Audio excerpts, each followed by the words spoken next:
You love them. Yeah.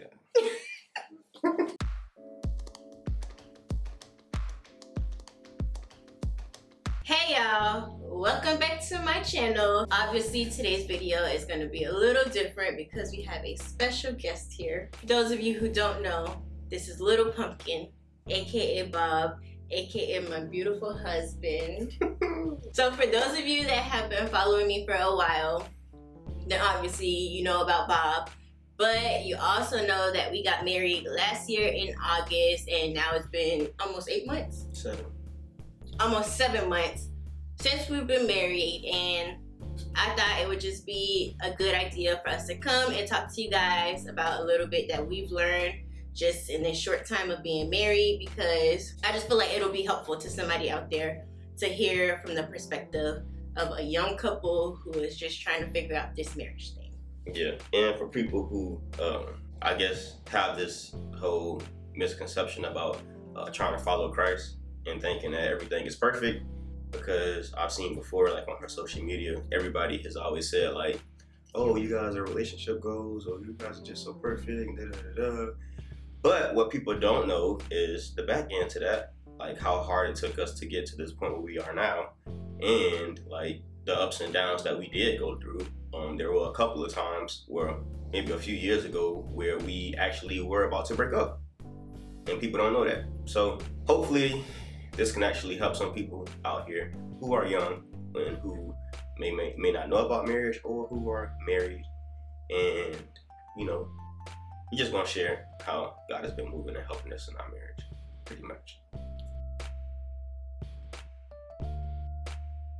The thing that I learned, that I am learning right now, is that marriage is not going to be perfect.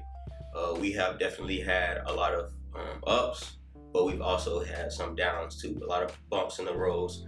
A lot of times where I've made her upset. Not a lot, since we've been married. I meant like a lot of ups. I said a lot of ups, right? And you said also a lot of downs. Oh, well, a lot of ups, but not really a lot of downs, honestly. But some downs. Yeah, but some downs, of course. Sometimes where I've not made wise decisions that have got her upset, or she may have done some things that you know, that make me upset too. Just don't beat yourself up about it, because I'm the type of person, like if something goes wrong, or I don't make a good decision about it, like I dwell on it, and that's something that I'm working on myself. Just making sure that you understand that in your marriage, things are not always going to be perfect, and that's what marriage is all about. Though you're in this covenant with God for the rest of our lives, and through your life, everything is not going to be perfect. Building a relationship with God individually positively affects your marriage. And I say that because with me changing and like trying to be a better person and all that good stuff, I didn't do it for Bob. I did it because I know that is what God expects of me and what God wants me to do. But with me changing and like trying to change my perspective on things, trying to be less negative, trying to be less angry about every little thing that happens, I'm able to handle situations that arise within our marriage in a more effective manner. And that just leads to more effective communication, and we resolve our issues faster, and then we get back to a peaceful, happy marriage. So with me focusing on bettering myself and him focusing on bettering himself, that just comes together into like this perfect little puzzle piece where our individual changes are now positively affecting one another because we handle each other with more care and with more love. And again, not because we're doing it for each other, but just because we're trying to have that relationship with God on our own. Like that's very important. Like I feel like sometimes in marriages, people feel like, oh, this person is gonna make me better, or that person is gonna make me better, which is, you know, that's true. She has in a lot of areas helped me grow as a person, and vice versa. But the main source of me changing was surrendering my life to Christ. That's when things really started to change for us. That's when I really started to change for myself. When I started to work on my individual relationship with God and allow God to deliver me from a lot of things that I have been going through, a lot of baggage and a lot of ways that were not of God, and cleaning those things up and making me a better person. And I know we're talking about marriages, but it not only helps you like with marriage, that it helps you with life overall, like on your job, with your family, just anywhere, any avenue in life. But besides marriage, when you're building your own relationship with Christ, it benefits you. It changes you. It transforms you. You become a new person. Everybody has their own perception of what a husband actually is, and what is a husband supposed to be doing. Learning how to be a husband through the Word of God, and also surrounding myself around men who are followers and who are husbands or who have been husbands for 20 plus years, or maybe even 5 plus years. Them sharing what they've been through as a husband and their roles as a husband, and it all lines back up to how God is telling us to be as a husband. Like, as far as serving my wife, taking care of responsibilities at home, learning how to not bring things that are outside of our marriage into our home, learning how to lead our household spiritually, and again, not to be like a husband that's over your wife, like, oh, you do this and you do that. No, because that's not what being a husband is about. She's my helpmate. This woman she helps me. That's what, and we work together. It's not just me telling her what to do all the time. That's definitely not the case, because if that was the case, again, I don't think we would be where we're at now. But everything falls back on me as a husband, according to the Word of God. And I have to make sure that I'm seeking God on a daily basis, seeking His righteousness and asking Him for His wisdom, to carry out those things. Because again, His Word is going to lead us to great things, to good things. It's my duty to make sure that my household is peaceful. It's a loving environment, an environment that's just peaceful and happy, because that's what you're gonna get when you're following Christ. I mean, you're gonna have those ups and downs again, but still you get those things as a husband. You learn how to handle those things that come up, so your household can continue to be good.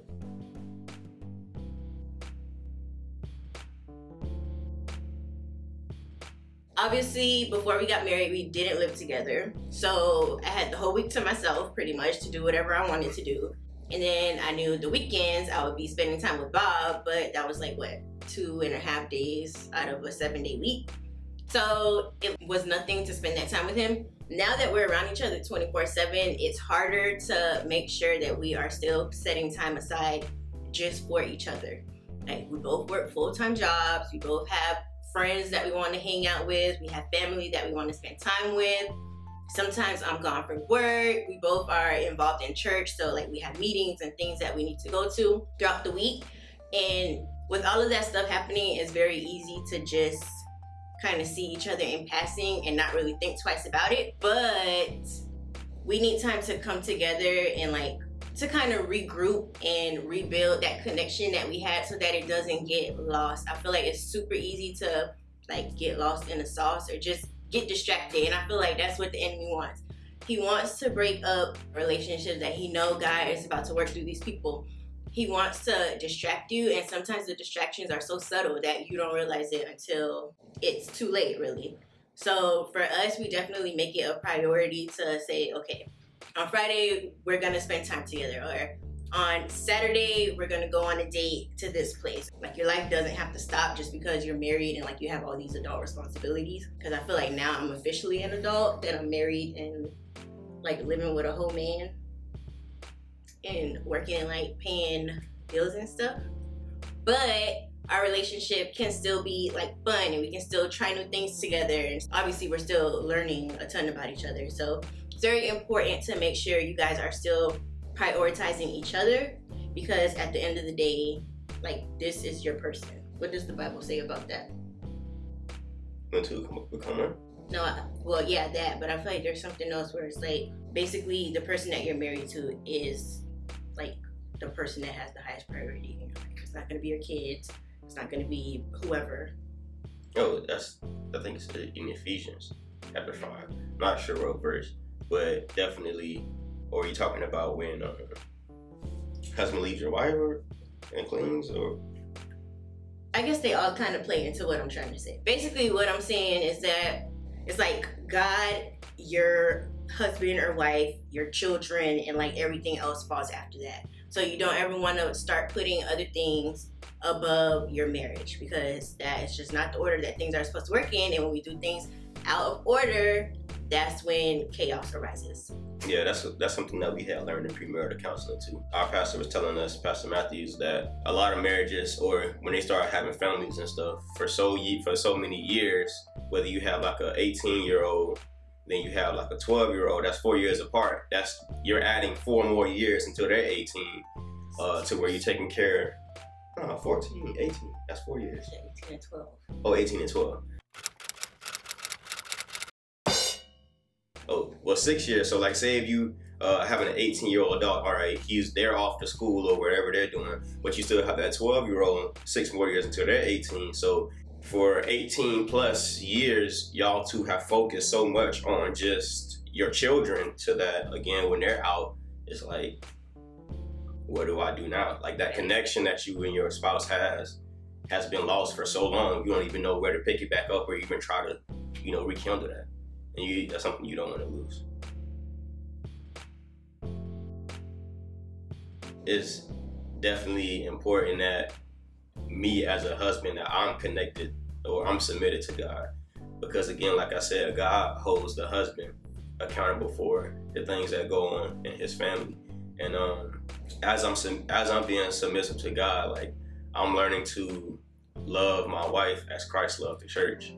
He's forgiving with us. He's patient. He's compassionate. He shows grace. He shows mercy towards us. And the same way that Christ does the same thing for us is the same way that I have to be for my wife. I should be deeply submitted to God to the point to where if something does arise, my flesh and my sinful ways don't come out and make the situation worse. The more I'm not connected with him, the more easier it is for me to act out in my fleshly ways. Like, the more easier it is for me to become angry, or the more easier it is for me to say things I'm not supposed to say or do things I'm not supposed to be doing, because it's me that should be listening to God, like, and asking God, what should I be doing in this situation, or what should I be doing now, or what am I doing wrong, or asking God, like, whatever it is that's in my heart that's not clean, like, clean it out of me now so I can fulfill your purpose for my life as a husband.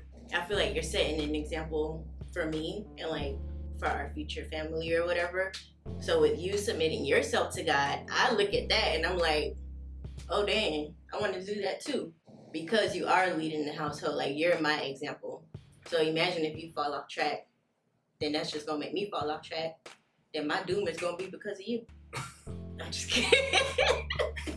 No, but that's definitely true. When your spouse or when your wife sees that you're being submissive to God, that you're following what God is telling you to do, that builds their trust in you to follow you, like, to follow what you're saying to do, because they see that, I know he's not just saying this stuff out the blue, or he's just saying this out the woodwork. I know it's because he's been so connected to God that he's been doing what he's supposed to be doing, following Christ, that I know that he feels that he's listening to what God is telling him to do. So it's really, in reality, it's not really your wife that's following, being submissive to you, but most importantly, it's your wife following what God is telling y'all to do. Because as a husband, I'm supposed to be listening to what God is telling me to do, and then I, bring that to my wife, and then we both follow what God is telling us. But if I'm not doing that, if I'm off track, like she said, if I'm off track, and if I'm not doing what I'm supposed to be doing as a husband, then she's not about to trust anything I'm about to say. Like, she's not going to trust any of my decisions, and it's just going to, bring problems in our marriage. And that's exactly what the enemy wants us to do. He comes to kill, steal, and destroy. He wants to destroy our marriage. Like, Christ has already brought us through so much, and he's already helped us to where we are now, that, there is no limit to where he can take us moving forward, and the enemy doesn't want that to happen. Like, right now, the enemy doesn't want us together because of everything that we've been through, but because we've allowed Christ into our relationship, and because we both, again, built our own individual relationship through his grace and his mercy, like, we're still sitting here today as a married couple, a newly married couple. And the enemy is mad right now that we sharing this with people. Yeah. Yeah, and that's another thing too. Like, I've always had my fears of sharing videos like this, just to be honest, just to be transparent, because I felt like, the enemy was always putting fears in my head. Well, you used to be this person, or you used to do that. But that's a good thing about Christ. Like, yeah, I was that person, but then when I allowed Christ in my life and really submitted myself to following God, that's when I've got delivered from all of those things. So, and that's what the enemy doesn't want us to share. Because right now it may be somebody out there that feel like how I felt, like, oh, I can't be used, or I can't do this, or I can't do that. I gotta get right before I go to God. That's not the case. It's not the case. But Is the chicken still cooking? Yeah. We probably should take it out because it was. How long has it been cooking? But that kind of brings me into the next thing that I've learned is that submitting to your husband is not what people think it means. Like, I have a strong personality, right? Yes. I'm super independent and like I like to do things my way, and that's pretty much it. So to me, submitting was like, oh, I'm supposed to sit in a corner and jump when my husband says jump and fix him sandwiches and like be ironing his clothes 24/7. That was my idea of submitting to my husband. And I remember in premarital counseling, we were reading, I think the book is called Christian Living in the Home, but I'll put the name of the book in the description bar. It was an awesome book, but we got to the chapter in the book where it starts talking about our roles as husband and wife. In the Bible, it talks about the wife's role and then it goes into the husband's role. So in the book, it did the same thing, but obviously at the time, my knowledge level of what was happening in the Bible was not all the way up there. So we're reading this chapter, and I remember walking into our session, and I told our pastor, I'm like, I don't like this chapter, because it's telling me a whole lot about what I need to do, and I ain't seen nothing in this entire chapter about what this one gonna have to do. Like I was supposed to be carrying the marriage by myself? No. So he's like, we didn't get there yet. We're doing this thing the way the Bible tells us to do it.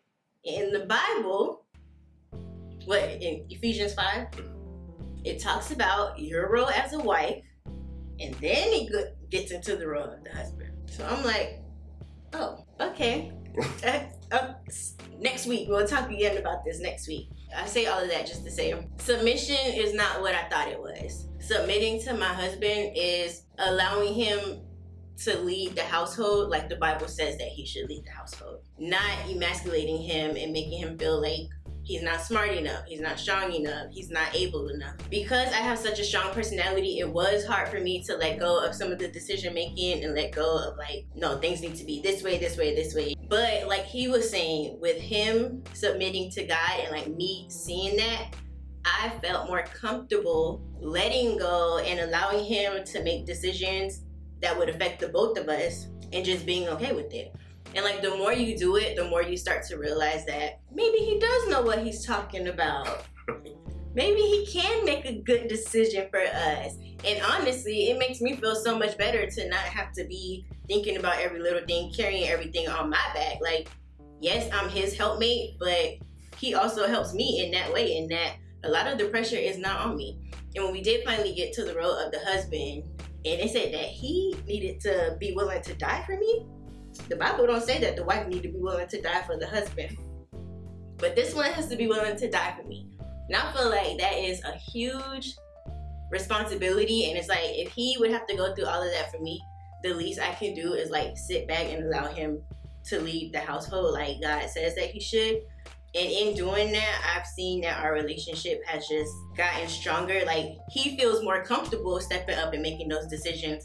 And I feel more comfortable stepping down and letting him do what the husband should be doing in a relationship. And that also doesn't mean that it's his way or the highway. We have a conversation about these things.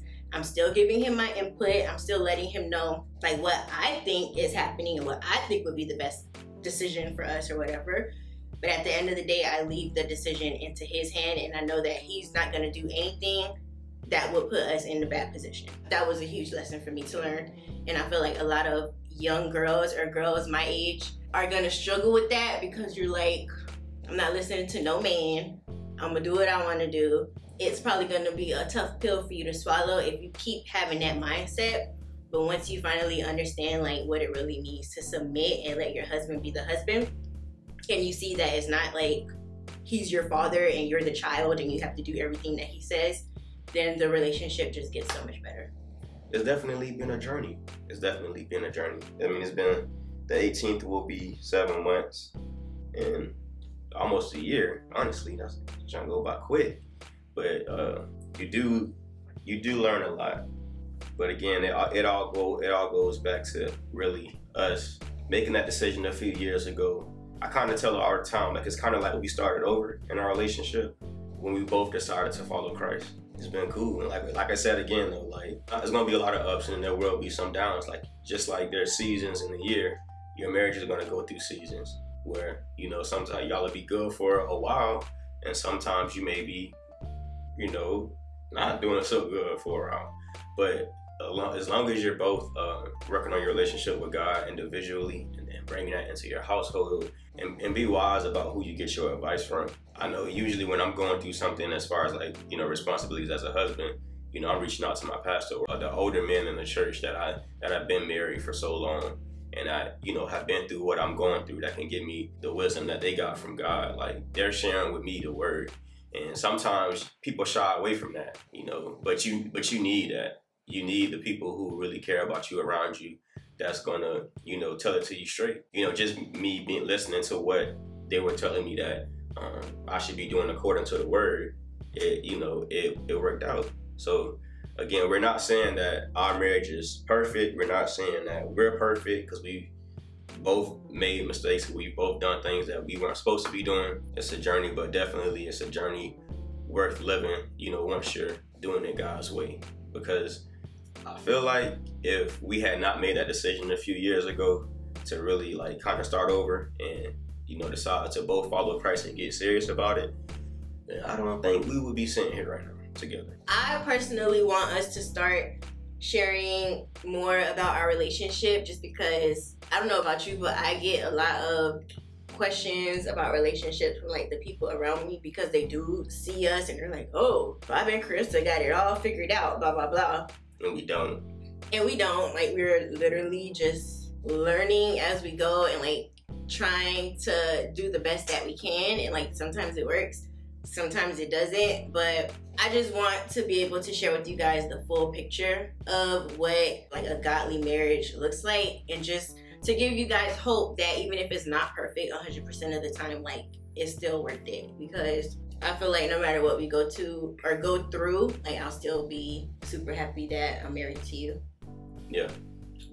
It's crazy because you hear about things that other people are going through in their marriage, and it's like, oh, well, we had that same thing going on at one time, but the way that we handled it was not our own fleshly way, not our own, how we feel like we should handle it, is how God is telling us we should do this.